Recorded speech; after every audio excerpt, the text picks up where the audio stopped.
ప్రేమను అరెస్టు చేసిన పోలీసులు శ్రీవల్లి కుట్రను బయటపెట్టిన నర్మద. అసలు ఇదంతా ఎలా జరిగిందనేది వీడియోని స్కిప్ చేయకుండా చివరి వరకు చూడండి. ఇల్లు ఇల్లాలు పిల్లలు అప్కమింగ్ ఎపిసోడ్స్లో ఏం జరగబోతుందో ముందుగా తెలుసుకోవాలి అనుకుంటే వీడియోని లైక్ చేసి ఛానల్ని సబ్స్క్రైబ్ చేసుకుని పక్కనే ఉన్న బెల్ సింబల్లో ఆల్ పై క్లిక్ చేయండి. వల్లి నిజస్వరూపం రామరాజు తెలుసుకోవాలి అని మీరు కూడా కోరుకుంటే కామెంట్లో ఎస్ అని టైప్ చేయండి. ఇంకా రామరాజుని ఒప్పించైతే ఎస్ఐ కోర్సు ట్రైనింగ్ అయితే ప్రేమను పంపిస్తారు. ఇంకా ధీరజ్ దగ్గరుండి మరీ ప్రేమను కోచింగ్ దగ్గరికి తీసుకువెళ్ళి ప్రేమ భయపడుతూ ఉంటే అక్కడే ఉండి కాఫీలు టీలు స్నాక్స్ మొత్తం అన్నీ కూడా అందజేస్తూ ప్రతి క్షణం ప్రేమను డిస్టర్బ్ చేస్తూనే ఉంటాడు. ఇంకా ధీరజ్ అయితే నువ్వు వెళ్ళు ధీరజ్ అనగాని, ఏంటబ్బాయి ఎంత నీ భార్య ఎస్ఐ కోచింగ్కి వస్తే మాత్రం ప్రతి క్షణం ఇలా క్లాసుని డిస్టర్బ్ చేస్తూ ఉంటే ఎలాగా?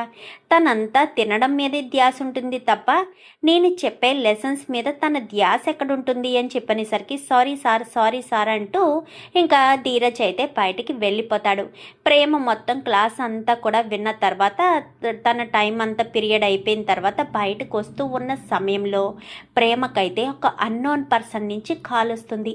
ఆ కాల్ రావడంతో ప్రేమ షాక్ అయిపోతుంది. ఎందుకంటే ప్రేమ ఇంతకు ముందు కళ్యాణ్ గారితో వెళ్ళినప్పుడు ఒక హోటల్ రూమ్లో స్టే చేసింది కదా. అదే సమయంలో ఆ హోటల్ రూమ్లో ఏదో మర్డర్ జరిగిందంట. దానికి సంబంధించి ఎంక్వైరీ కోసం మోపిదేవి అనే ఊరికి రమ్మని చెప్పడంతో ప్రేమ వణికిపోతూ ఉంటుంది. ఎందుకంటే ప్రేమ ఇలాంటి పని చేసిందని ఇంట్లోంచి లేచిపోయి వెళ్ళిపోయిందన్న విషయం ఎవరికీ తెలియదు కదా. సో ఇప్పుడు ఆ విషయాలన్నీ బయటికి వస్తాయా ఏంటి అని భయపడిపోతూ ఉంటూనే ధీరజ్కి మొత్తం విషయం చెప్తుంది.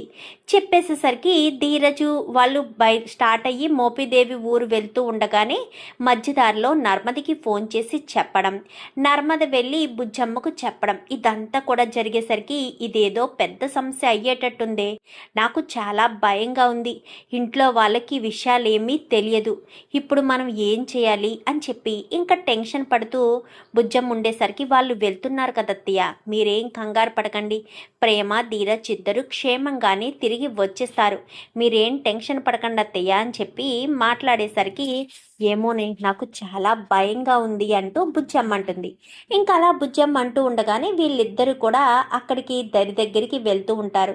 ఎందుకురా ఇన్ని నెలల తర్వాత ఇప్పుడు ఎంక్వైరీ చేయడం ఏంటి అనగానే, అదేనే నాకు అర్థం కావట్లేదు, ఇప్పుడు ఎలా ఎంక్వైరీ చేస్తారు, ఇప్పుడు ఇదంతా ఎవరు చేయిస్తున్నారు అనగానే, ఏమో ఆ సమయంలో ఏదో మర్డర్ అయింది అని అంటున్నారు కదా, ఏంటో వెళ్ళి చూసి ఎంక్వైరీ కోసమే కదా, నార్మల్ ఎంక్వైరీయే, నువ్వేం టెన్షన్ పడకు అని చెప్పనేసరికి సరేనని ఇంకా ప్రేమకైతే ధీరజ్ ధైర్యం చెప్తాడు.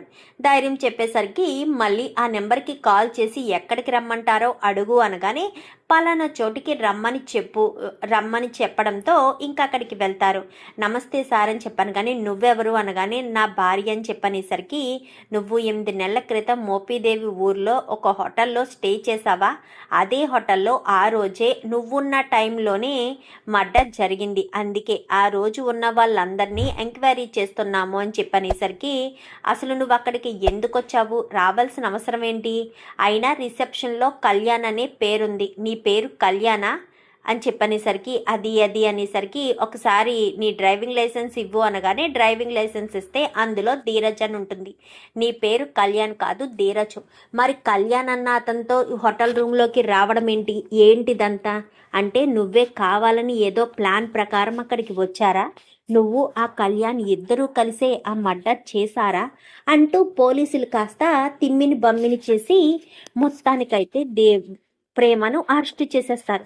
సార్ ఏంటి సార్ ఎంక్వైరీ అని పిలిచి అరెస్ట్ చేస్తున్నారు ఏంటి సార్ అని చెప్పనగానే, ఎంక్వైరీ అని పిలిచాము, మాకున్న అనుమానం తీరేంత వరకు తను మా కస్టడీలోనే ఉంటుంది, నువ్వు ఇంటికి వెళ్ళు అనగానే, అదేంటి సార్ కస్టడీలో ఉండడం ఏంటి, ఒక ఆడపిల్లని మీ కస్టడీలో ఎలా తీసుకుంటారు అనగానే, అక్కడ జరిగింది దొమ్మో దోపిడీయో కాదు, మర్డర్ జరిగింది, ఏమో నీ భార్యే కావాలని ప్లాన్ ప్రకారం అక్కడికి వచ్చి మర్డర్ చేసి వెళ్ళిపోయి ఉండొచ్చు కదా అని చెప్పాను. కానీ సార్ తను అలాంటిది కాదని నీకు తెలుస్తుంది, మాకెలా తెలుస్తుంది, మాకు సాక్ష్యాలు అన్నీ ఉండాలి కదా అని చెప్పనేసరికి, అది కాదు సార్ కానీ నువ్వు వెళ్ళకపోతే మాత్రం నేను అస్సలు ఊరుకోను అంటూ ఇంకా ఇన్స్పెక్టర్ కాస్త చెప్తాడు. ఇంకా ధీరజ్ బయటకు వచ్చి టెన్షన్గా కూర్చుని ఉంటాడు. ఎవరికీ చెప్పుకోలేని పరిస్థితి, ఏం చేయాలో అర్థం కాని పరిస్థితిలో ఇంకా టెన్షన్ పడుతూ ఉండగానే నర్మద ఫోన్ చేస్తుంది. ధీరజ్, ఏం జరిగింది? ప్రేమ నువ్వు తిరిగి వచ్చేస్తున్నారా అనగానే, లేదు వదిన, ప్రేమను అరెస్ట్ చేశారు అని చెప్పనేసరికి, శ్రీరమ్మ ఏంట్రా ఏమంటున్నావు చిన్నోడా అనగానే, అవునమ్మా, ప్రేమను అరెస్టు చేశారు. ఆ రోజు అదే హోటల్లో మర్డర్ జరిగిందంట. అందుకు అది ప్రేమే చేసిందేమోనన్న అనుమానంతో అరెస్టు చేస్తున్నాము. అసలు నిందితులు ఎవరన్నా దొరికేంత వరకు లేదా తన మీద మాకు అనుమానం లేనంత వరకు తను మా కస్టడీలోనే ఉంటుంది అంటూ చెప్తున్నారమ్మా. నాకు చాలా భయంగా ఉంది అనేసరికి ఏం మాట్లాడాలో అర్థం కాక టెన్షన్ పడిపోతూ ఉంటుంది ఇంకా బుజ్జమ్మ అయితే. ఇంకా నర్మద కూడా ఏంటిది ఇంత సడన్గా ఇన్ని రోజుల తర్వాత ఇప్పుడు ఎంక్వైరీకి రావడం ఏంటి? ఈ 8 నెలలు అయిపోయింది, ఇప్పుడు మర్డర్ జరిగిందంటూ ఎంక్వైరీ చెయ్యడం ఏంటి అన్న ఆలోచనకి వచ్చి ఇంకా తన వెంటనే న్యూస్లన్నీ కూడా తిరిగేస్తుంది. ఆ రోజుల్లో మోపిదేవ్ అనే ఊర్లో ఎక్కడ మర్డర్ జరిగినట్టు కానీ అదే హోటల్లో ఎంక్వైరీ పోలీసులు చేస్తున్నారన్నట్టు కానీ ఏ న్యూస్ కూడా బయటికి రాదు. తనకు తెలిసిన న్యూస్ ఛానల్ వాళ్ళని కూడా అడుగుతుంది. లేదు నర్మదా, ఆ రోజు ఆ హోటల్లో ఏమీ జరిగినట్టుగా మాకు ఎలాంటి ఇన్ఫర్మేషన్ లేదు నర్మదా అని చెప్పనేసరికి మిగిలిన వాళ్ళని కూడా కొంచెం కనుక్కోవా అనగానే సరేనని మిగిలిన వాళ్ళని కూడా కనుక్కునేసరికి ఎవ్వరు కూడా ఏమీ లేదు అని అంటారు. అనేసరికి ఇంకా ఈ నర్మద అది ఇది కాదని వెంటనే ఇంకా నెట్లో సెర్చ్ చేసి మోపిదేవ్ అనే ఊరిలో ఆ హోటల్కే కాల్ చేసి మీ హోటల్లో ఏదైనా మర్డర్ జరిగిందా 8 నెలల క్రితం అని చెప్పాను. కానీ ఏం మాట్లాడుతున్నారు మేడం, మా హోటల్లో మర్డర్ జరగడం ఏంటి? మీరు ఏదో పొరపడుతున్నారు, ఎవరనుకుని ఎవరు చేశారో, మా హోటల్ రెప్యుటేషన్ దెబ్బతింటుంది, మా హోటల్లో అలాంటివేమీ జరగలేదు అని చెప్పాను. కానీ ఒక్కసారిగా నర్మద షాక్ అవుతుంది. అదేంటి, పోలీసులేమో మర్డర్ జరిగింది అంటూ ప్రేమను అరెస్ట్ చేశారు, ఇటు న్యూస్ వాళ్ళని అటు హోటల్ వాళ్ళని అడుగుతుంటే వాళ్ళు అసలు ఏమీ జరగలేదు అని చెప్తున్నారు. ఏది నిజం ఏది అబద్ధం? కావాలని దంతా ఎవరో ప్లాన్ ప్రకారమే చేసుంటారా అని నర్మద ఆలోచనలో పడుతుంది. ఆలోచనలో పడి ఏంటి ఆ రోజు వల్లి అక్క విన్నది కదా, విన్నది లేదు అన్న అనుమానంతో ఉన్నాము. అసలు వినేసే ఉంటుందేమో, ఆ రోజు నిజం బయట పడలేదేమో అని చెప్పి ఇంకా నర్మద కాస్త తన గదిలోకి వెళ్ళేసరికి తన గదిలో ఉండదు. అత్తయ్య గారు, వల్లి ఎక్కేది అని చెప్పాను కానీ ఏమోనే నాకు తెలీదు అనగాని, అదేంటత్తయ్య, మీరు ఇంట్లోనే ఉంటున్నారు కదా, వల్లి ఎక్క ఎక్కడికి వెళ్తుందో ఏంటో తెలుసుకోవాల్సిన అవసరం లేదా? దాని గురించి నేను పట్టించుకోనే, అదెవరే, నాకేం సంబంధం దాంతో నేను మాట్లాడను, దాని గురించి పట్టించుకోను. ఇప్పుడు దాని గొడవ ఎందుకు అనగానే, మనకు వచ్చిన అనుమానం కరెక్ట్ అత్తయ్య, అసలు ఆ రోజు ఆ హోటల్లో ఏం మర్డరు జరగలేదు. ఆ రోజు వల్లి అక్క మనం మాట్లాడుకున్నప్పుడు మన మాటలు వినేసింది అత్తయ్య అని చెప్పాను. కానీ ఏం మాట్లాడుతున్నావే శ్రీరామ అంటూ ఇంకా బుజ్జమ్మ అనేసరికి, ఏంటత్తయ్య, నేను ఏదో సీరియస్గా చెప్తుంటే మధ్యలో మీరేంటి అని చెప్పాను. కానీ ఏంటే నువ్వు సీరియస్గా చెప్తున్నావు, నాకు టెన్షన్ వస్తుంది. అంటే వల్లికి నిజం మొత్తం తెలిసిపోయిందా? ప్రేమ ధీరజ్ ప్రేమించి పెళ్లి చేసుకున్నారన్న విషయం కాకుండా వాళ్ళిద్దరూ వేరుగా ఇష్టం లేకుండానే పెళ్లి చేసుకున్నారన్న విషయం తెలిసిపోయిందా ఏంటి అని చెప్పాను. కానీ అవునత్తయ్య, తెలిసిపోయింది, అందుకే వాళ్ళమ్మతో మంతనాలు జరపడం కోసమే అక్కడికి వెళ్ళింది అనేసరికి నమ్మలేకపోతున్నానే అనగానే, సరే మనం పదండి అక్కడికి వెళ్దామని వెంటనే వాళ్ళ ఇంటి దగ్గరికి కొంచెం దూరంలోనే ఆటో ఆపి వాళ్ళ ఇంటి దగ్గరికి వెళ్తారు. వెళ్ళేసరికి కస్టడీలోకి తీసుకుంటున్నాను అని చెప్పి ప్రేమను జీప్ ఎక్కించుకు తీసుకువెళ్ళిపోతారు కదా, వాళ్ళు కాస్త ఒక చోటకి తీసుకెళ్ళి ప్రేమకు మత్తిచ్చేసి ఆ జీప్లోనే పడుకోబెట్టేస్తారు. ధీరజ్ ఏమో వెనకాలే వెళ్తాడు కానీ ఎక్కడా కనిపించదు. ప్రేమ కనిపించట్లేదు వదినా అంటూ నర్మదకి ఫోన్ చేస్తాడు. ఫోన్ చేసేసరికి ఏం మాట్లాడుతున్నావు ధీరజ్ అనగానే, అవునొదినా, నర్మద కనిపించట్లేదు అనేసరికి ఆ ఎస్ఐ ఏ ఊరు ఏంటి అనగానే పలానా ఊరని సార్ మోపిదేవి అని చెప్పాను కానీ స్టేషన్ దగ్గరికి వెళ్తారు. వెళ్ళేసరికి ఆ ఎస్ఐ అన్నవాడు ఉంటాడు, కానీ వీళ్ళ మాటలు నమ్మి వీళ్ళు చేయమన్నట్టుగా చేయడానికి రెడీ అయిపోతాడు. ఎందుకంటే ప్రేమ నగల్లో ఒక నగ కొట్టేసి దాన్ని అమ్మేసి ఆ డబ్బులు కాస్త భాగ్యానికి ఇచ్చి ఇలా ప్లాన్ చేస్తుంది. అంటే పోలీసోడికి లంచం ఇచ్చి మరి ఇలా బయటికి తీసుకురావడం కోసం. సో అందుకని పోలీసోడు మత్తు వదిలేంత వరకు బయట ఉంచి మత్తు వదిలిన తర్వాత సరాసరి పోలీస్ స్టేషన్కి తీసుకువెళ్తాడు. తీసుకెళ్ళి అరెస్ట్ చేయమని సెల్లో పెట్టేసరికి ఎవరు సార్ ఈ అమ్మాయి అనగానే చెప్పింది చెయ్యి అంటూ ఇంకా అక్కడ ఉన్న కానిస్టేబుల్ కూడా గసరడంతో కానిస్టేబుల్ కూడా ఈ అమ్మాయిని ఏ కేసు మీద అరెస్ట్ చేసి తీసుకొచ్చారు సారు అనుకుంటూ అక్కడ ఉన్న లేడీ కానిస్టేబుల్ కాస్త అనుకుంటూ ఉంటుంది. ఇక్కడ అక్కడి నుంచి పోలీసోడు సరాసరి బయలుదేరి వల్లి వాళ్ళ దగ్గరికి వచ్చేస్తాడు. వల్లి వాళ్ళ దగ్గరికి వచ్చి వల్లితోటి భాగ్యంతోటి మాట్లాడతారు. మీరు చెప్పినట్టే చేశాను, నాకు రావాల్సిన అమౌంట్ ఇస్తారా అనగానే ఇదిగో నేను నీకు బేరం కుదుర్చుకున్న అమౌంట్, ఆ అమ్మాయిని మాత్రం 24 గంటల వరకు బయటికి వదలొద్దు, 24 గంటల తర్వాత మాత్రం నువ్వే తప్పు చేయలేదు అని చెప్పి వదిలేసే. ఈలోపు ప్రెస్ వాళ్ళని అందరినీ పిలిచి ఆ అమ్మాయి ఆ రోజు ఆ హోటల్లో స్టే చేసినట్టుగా మొత్తం విషయం అంతా కూడా బయటికి రావాలి అని చెప్పి వల్లి చెప్తూ ఉంటుంది. ఈలోపు చాటుగా బుజ్జమ్మ నర్మదా వచ్చారు కదా, చాటుగా చూస్తూ ఉంటారు. చూస్తూ ఉండేసరికి వీళ్ళ ముగ్గురు మాట్లాడుకుంటూ ఉండగానే పోలీస్ అతను కనిపించడంతో వెంటనే ఫోటో తీసి ధీరజ్కి ఆ ఫోటోని పంపిస్తాడు. ప్రేమను అరెస్ట్ చేసింది ఈ పోలీసేనా ధీరజ్ అంటూ ఫోటోని పంపించి అడిగేసరికి అవును వదిన ఈ పోలీసే, అదేంటి భాగ్యం వల్లి వదిన వాళ్ళతో మాట్లాడుతున్నాడు అనగానే నేను మళ్ళీ ఫోన్ చేస్తాను అంటూ ఫోన్ పెట్టేసి ఇంకా వెంటనే వాళ్ళు చాటుగా ఉండి మాట్లాడుకుంటారు కదా, అత్తయ్య మీరు ఇక్కడే ఉండండి నేను ఇప్పుడే వస్తానంటూ చాటుగా చెట్ల చాటుకి వెళ్ళి వాళ్ళు ఏం మాట్లాడుకుంటున్నారో వినిపించేటట్టుగా ఫోన్ని కొంచెం సైలెంట్లో పెట్టి వీడియో జూమ్ చేసి వీడియో తీయడం మొదలు పెడుతుంది. మీరు చెప్పినట్టే చేశాను అనేసరికి అలాగే ప్రెస్ వాళ్ళకు కూడా చెప్పు, ఆ ప్రెస్ వాళ్ళు కూడా వచ్చి నా ప్రశ్నలు అడగాలి, ఇదిగో నువ్వు అడిగిన 2 లక్షలు అని చెప్పాను కానీ సరే మీరు చెప్పినట్టే చేస్తాను అని చెప్పి ఇంకా పోలీసు ఇన్స్పెక్టర్ కాస్త చెప్తాడు. చెప్పేసరికి సరే వెళ్తానని అక్కడి నుంచి పోలీసు వెళ్ళిపోతాడు. మనం అనుకున్నట్టే జరిగింది అమ్మడు, ఆ ప్రేమ ధీరజు ప్రేమించి పెళ్లి చేసుకోలేదు, ఆ హోటల్లో ఆ తీసుకువెళ్ళిన వాడు వదిలేసి మరీ ఇదంతా జరిగిందనమాట. ఈ విషయం అన్ని న్యూసుల్లోకి వచ్చి న్యూసుల్లో బాగా స్ప్రెడ్ అవుతే అప్పుడుంటుంది ఆ ప్రేమ పరువు ధీరజ్ గౌరవము. ఇంకా ఇన్ని రోజులుగా తెలియని నిజాలన్నీ కూడా బయటికి వచ్చేస్తాయి. మా మావయ్య గారికి అలాగే ఆ ఇంట్లో ఎదురింట్లో ఉన్న వాళ్ళకి అందరికీ కూడా తెలిసిపోతుంది. రామరాజు గారి చిన్న కోడలు విషయం మొత్తం బయటికి వచ్చేస్తుంది అని చెప్పి ఓ తెగ సంబరపడిపోతూ ఉంటుంది వల్లి అయితే. ఇంక ఇదంతా కూడా వీడియో తీశాడు కదా, వీడియో తీసి వెంటనే ఇంకా ఆ స్టేషన్కి బయలుదేరి వెళ్ళేసరికి ఇన్స్పెక్టర్ కాస్త అక్కడ ఉంటాడు.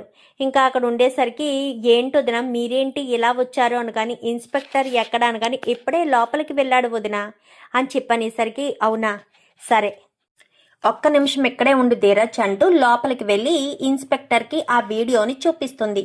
ఏంటి ఇన్స్పెక్టర్ వల్లి వాళ్ళతో కలిసి బాగానే బేరం కుదుర్చుకున్నారే అంటూ మాట్లాడేసరికి ఏం మాట్లాడుతున్నారు అనగానే ఒక్కసారి వీడియో చూడండి, ఇదే వీడియోని తీసుకెళ్లి మీ కమిషనర్ గారికి ఇస్తాను లేదా కలెక్టర్ గారికైనా చూపిస్తాను, అప్పుడు మీ ఉద్యోగం ఉంటుందో పోతుందో అప్పుడే ఆలోచించుకోండి.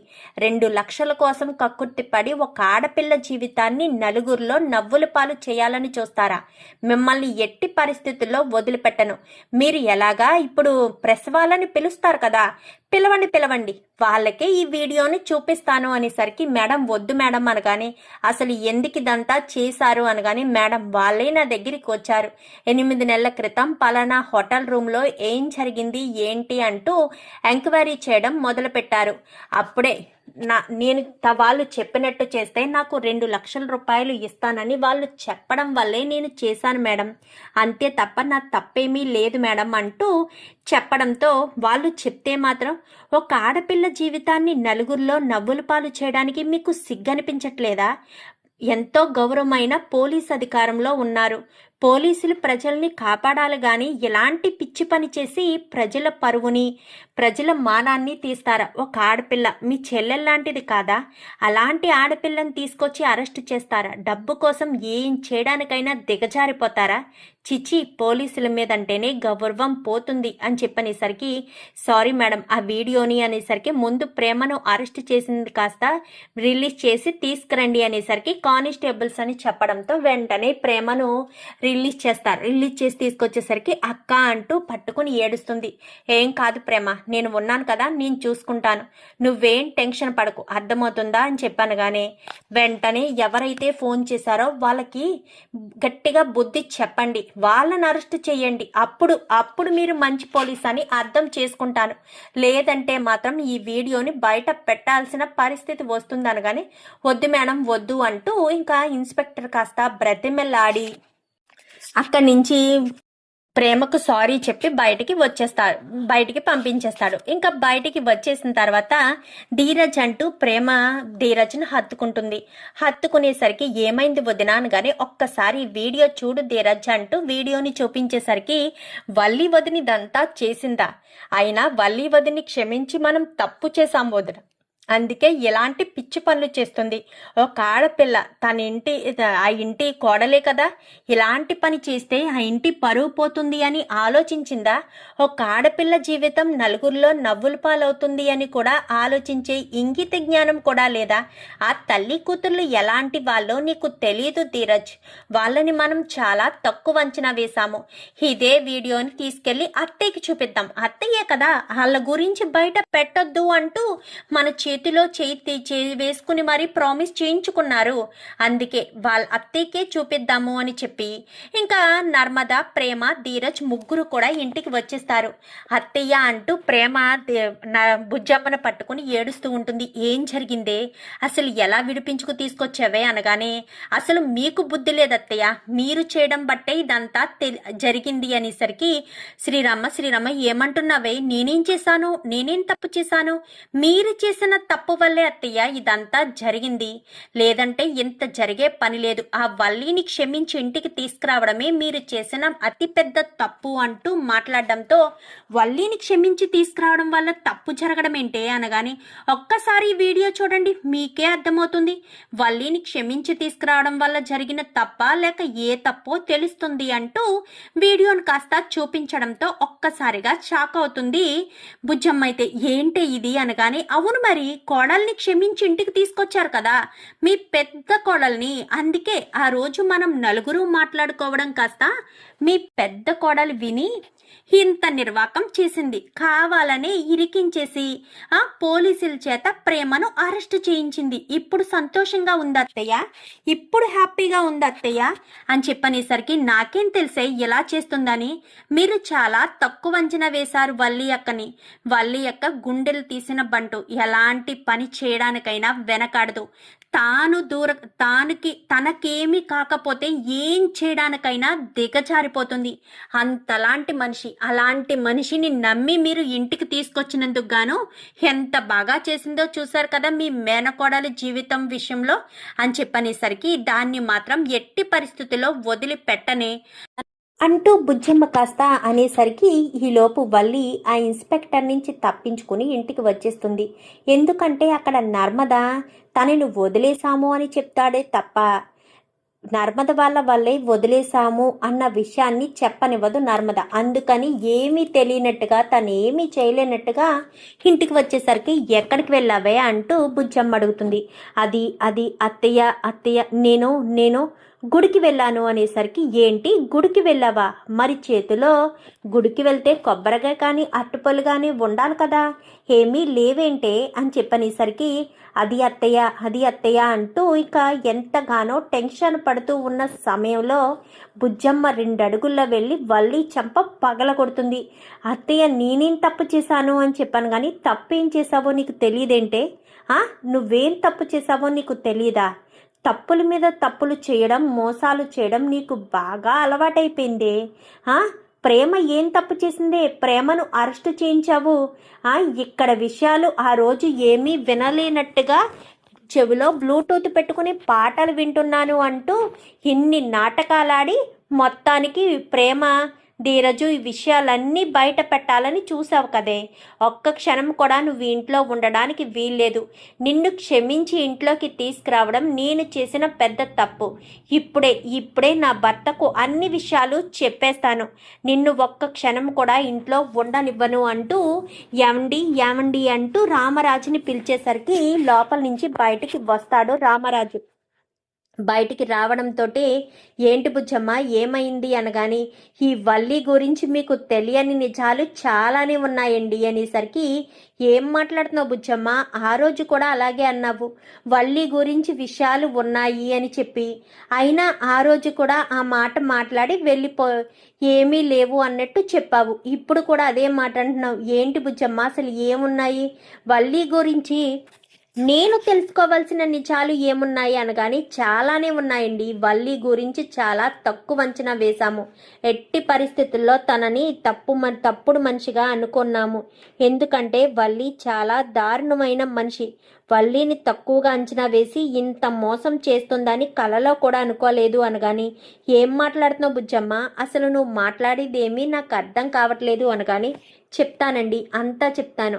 మన అమూల్య జీవితం ఇలా నాశనం అయిపోవడానికి కారణం ఆ విశ్వగాడు అమూల్యను పెళ్లి రేపనగా ముందు రోజు తీసుకువెళ్ళిపోవడానికి కారణం అంతా కూడా ఈ వల్లియేనండి అనేసరికి, ఏం మాట్లాడుతున్నావు బుజ్జమ్మ, వల్లి ఏం తప్పు చేసింది? వల్లియే నాన్న, వల్లియే తప్పు చేసింది. ఎందుకంటే వల్లి చేయడం వల్లే విశ్వకు అమూల్యకు మధ్య ప్రేమ రాయబారం నడిపింది. అంతేకాదు, ప్రేమ రాయబారం నడపడం ఒకటే కాదు, తెల్లవారితే పెళ్ళను అనిపించుకుని మన ఇంట్లో కరెంటు తీసేసి మరి ఈ తల్లి కూతుర్లు ఇద్దరూ కావాలనే మన అమూల్యను తీసుకెళ్లి విశ్వకు అప్పగించారు అని చెప్పనేసరికి, ఏం మాట్లాడుతున్నావు బుజ్జమ్మ అని చెప్పాను. కానీ అవునండి, మన అమూల్యను తీసుకెళ్లి విశ్వకు అప్పగించింది ఈ వల్లి వాళ్ళే. వల్లియే ఇదంతా చేసింది, కావాలనే చేసింది. మన అమ్మాయి జీవితం సర్వనాశనం చెయ్యడం కోసమే చేసింది అంటూ విషయాన్ని మొత్తం చెప్పేస్తుంది. ఇంకా బుజ్జమ్మ అయితే, ఏంటి బుజ్జమ్మ, అంతేకాదండి, ఇన్ని రోజులు కడుపుతో ఉంది, కడుపు పోయింది అని మనం తిన మీద ఎంతో జాలి చూపిస్తున్నారు. కానీ నిజానికి అసలు కడుపు ఉంటేనే కదా పోవడానికి. కడుపు ఉందని నాటకమాడింది, కడుపు వచ్చింది అని నాటకమాడే ఇంట్లో అడుగుపెట్టింది. ఎందుకంటే ఎప్పుడైతే అమూల్య జీవితాన్ని నాశనం చేసింది అన్న విషయం మన పెద్దోడికి తెలిసిందో, మన పెద్దోడు వెంటనే ఈ వల్లిని తీసుకెళ్లి పుట్టింట్లో వదిలిపెట్టేశాడు. అలా వల్లిని పుట్టింట్లో వదిలిపెట్టేయడం వల్లే ఇప్పుడు మళ్ళీ అబద్ధం చెప్పి మోసం చేసి ఇంట్లో అడుగు పెట్టింది అంటూ చెప్పేసరికి ఒక్కసారిగా షాక్ అయిపోతాడు రామరాజు. అయితే నమ్మలేకపోతున్నాను బుజ్జమ్మ అనగానే, దీని అరాచకాలు 1, 2 కాదండి, ఎన్నో. మన పెద్దోడుకి ఆ రోజు ఆ లారీ ప్రమాదం జరగడానికి కారణం వీళ్ళే. ప్రేమ నగలు దొంగతనం చేసింది తిరుపతి అని మీరు కొట్టి వాణ్ణి తరిమి కొట్టారు. ప్రేమ నగలు దొంగతనం చేసింది తిరుపతి కాదండి, ఈ వల్లీనే ప్రేమ నగలు దొంగతనం చేసి కాజేయాలని చూసింది. ఎందుకంటే వీళ్ళు కోటీశ్వర్లు కాదు కదా, కోటీశ్వర్లని చెప్పి నమ్మించి మోసం చేశారంతే. వీళ్లకు ఎలాంటి ఆస్తి లేదు, ఆస్తి పాస్తి ఏమీ లేకపోవడం వల్ల వీళ్ళ నాటకాలు ఆడి కావాలని దంతా చేశారు అంటూ చెప్పేసరికి ఇంకా రామరాజు అయితే ఒక్కసారిగా షాక్ అయిపోతాడు.